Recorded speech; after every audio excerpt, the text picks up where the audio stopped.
Hello meditative voyagers, astral travelers, projectors, and all of you out there on your individual paths seeking knowledge, awakening and enlightenment.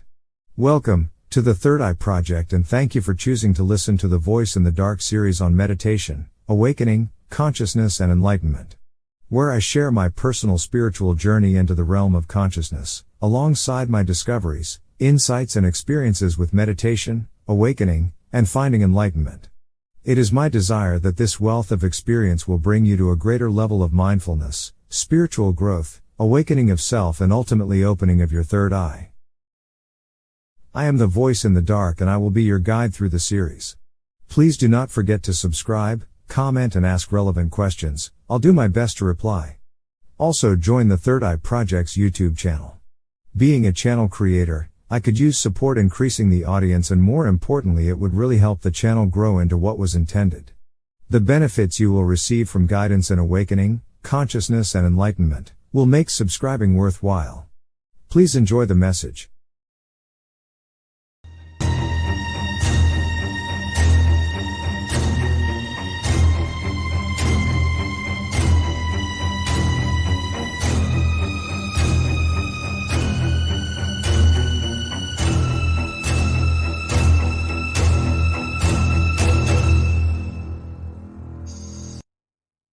Welcome back, let's get straight into it.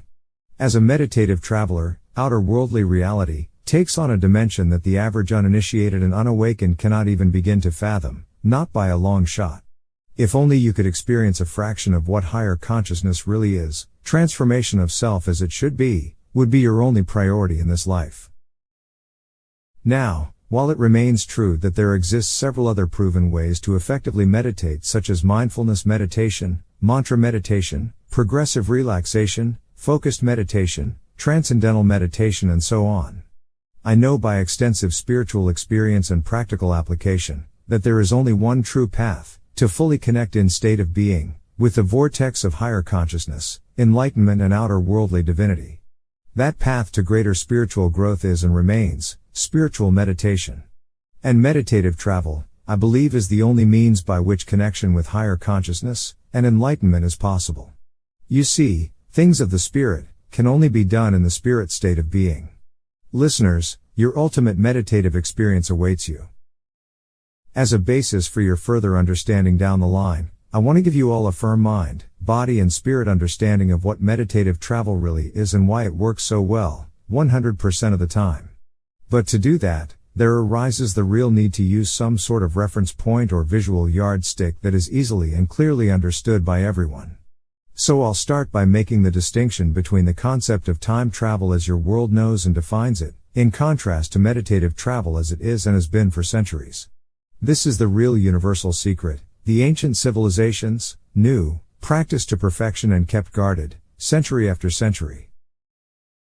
Time travel, as you might know it, is the concept of movement between certain points in time, analogous to movement between different points in space by an object or a person, typically with the use of a hypothetical physical device known as a time machine.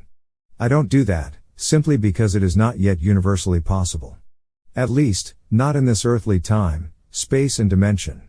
There are way too many moving parts to the time travel concept that make it impossible for the human body in its present state to disintegrate in one space or time, let alone to further reintegrate in another space and time, and finally, once again, disintegrate and reintegrate a third time, back at the initial point the travel all began. The side effects of such interdimensional changes, the human brain and body cannot handle without damage or certain death. On the other hand, meditative travel is the process of entering into a deliberately controlled, egoless altered state of being and uniting of one's own lesser consciousness with the greater universal higher fluid consciousness. There is only one universal consciousness, it's singular, and by virtue of its originating nature, it gathers itself.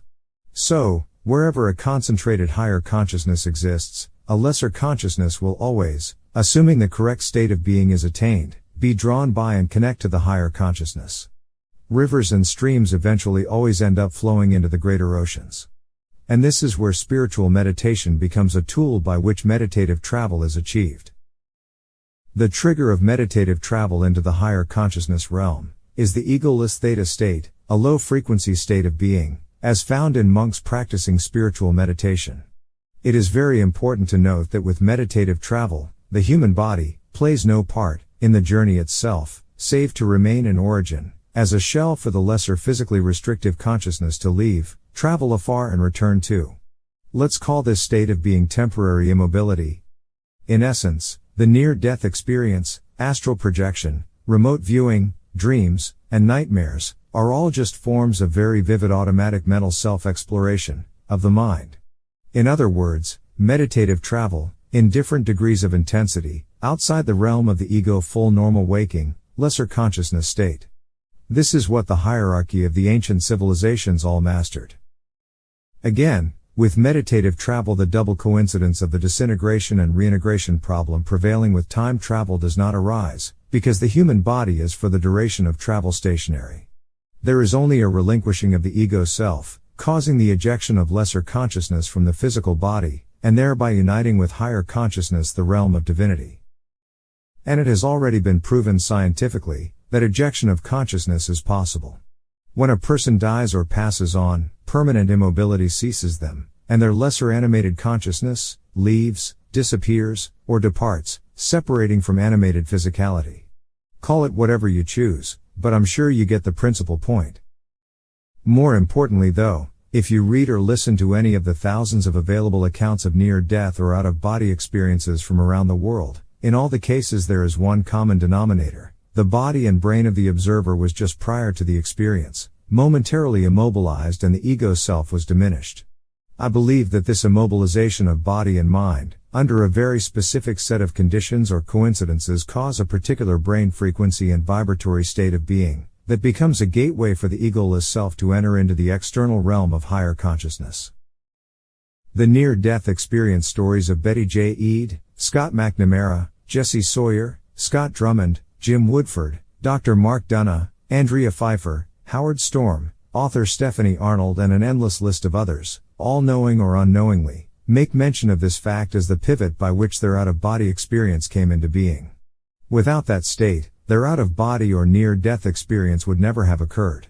Every year, there are over 20,000 accounts of astral projections, near-death and out-of-body experiences, not to mention the billions of dreams and nightmares occurring worldwide. Again, in every single instance, this common denominator, immobilization of being and mind, is the majority contributing factor. However, due to the fear of being societally labeled, a greater percentage of the experiences never get told.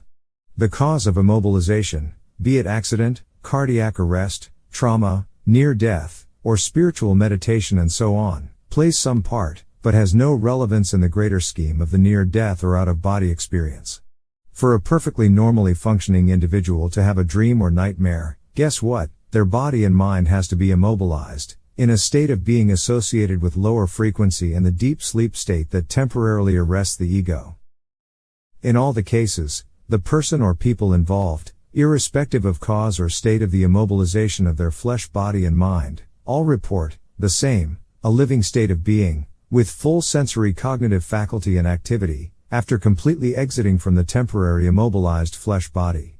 Note here that the often missed yet important fact is that in all the cases, the person or people are fully aware, even in the exited state of body, that they are still themselves. And almost always report actually seeing their momentary immobilized egoless flesh body, stationary. In most near-death experience or out-of-body experience narrations they actually say it. Let's delve in a little deeper. Every single account of the thousands of individually documented prophetic visions, dreams and foretellings in every religion's scrolls, scriptures, text and books, some thousands of years old, are all qualified by the various forms of the state of being of temporary immobilization or stillness of body and mind. Some go as far as to include time or day part qualifications.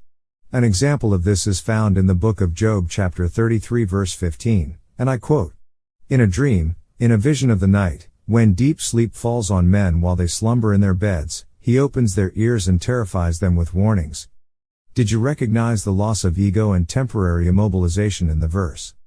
Several identical instances of loss of the ego self and immobilization of mind and body can be found in the pages of the Talmud in Judaism, the Quran in Islam, the Agamas based on the Tirthankara in Jainism, the Kojiki of Shintoism, the Guru Granth Sahib in Sikhism, the Tao Te Ching of Taoism, the Wicca's Book of Shadows, the Avesta of Zoroastrianism and the Holy Bible of Christianity. And in every single case, you will find that in the state of immobilization of being and loss of the ego self, outer worldly divinity is always present. For perspective, I'll just mention a few I think are worthwhile researching yourself. The task here is for you to actually research each story and identify the temporary immobilization of being in each case. 1. The vision of the Buddha's mother Queen Maya of Sakya of the four Devas and elephant. 2. The angel Gabriel's visitation to the Prophet Muhammad. 3. The scores of dreams in the Epic of Gilgamesh. And 4. God's appearance to Noah prior to the Great Flood. A simple Google search will pull up the documented accounts of each event, so your task should be relatively simple. Once you have done the task, and can identify any of the descriptive variations of the state of temporary immobilization of being, go ahead and listen to as many out-of-body experience and near-death experience stories as you can. Again, identifying the presence, existence or mention of the state of temporary immobilization of being, loss of the ego self and the presence or appearance of divinity. You should at some point, in meditation of it, have a eureka moment that will take your meditation to the next level. Guaranteed. If you need help with this, subscribe now and join my paid online community. Guidance awaits you. Finally, I saved the best for last. Now, the greatest and first ever recorded immobilization of body and mind, that resulted in a miracle by divinity, was written as modern scholars all agree in the 5th century BC, in the Holy Bible, in the book of Genesis chapter 2 and verse 2. And I quote it. And God caused Adam to a deep sleep, removed one of his ribs, and thus he created Eve. There it is again, the state of being of immobilization of the physical egoless body in the presence of outer worldly divinity. Hold on for a beat, it gets much better. Every single account of the hundreds of prophetic visions in almost every religious book, Christianity, Hinduism, Islam, Buddhism, Sikhism and so on, is qualified by the various forms of the state of being of immobilization of body, mind and the loss of the ego self. I think it's called transformation of self, and every single religion that has ever existed requires its followers to strive for this state. One religion puts it this way. Unless ye be born again, you cannot inherit the kingdom of heaven. Today it is pronounced heaven. Also all the trillions of life forms that have existed previously, all those that exist now and all those that will exist in the future, have and will all come into being from a physical immobilization of self for a duration. This includes every fetus in the womb, seeds out of or in the ground and any egg in incubation. Every life form begins with immobilization of self, in other words meditation of self. That is profound. Have you grasped the magnitude of the role the temporary immobilization of being and loss of the ego self plays in meditation, meditative travel, and the out-of-body or near-death experience that always has outer worldly divinity central to it?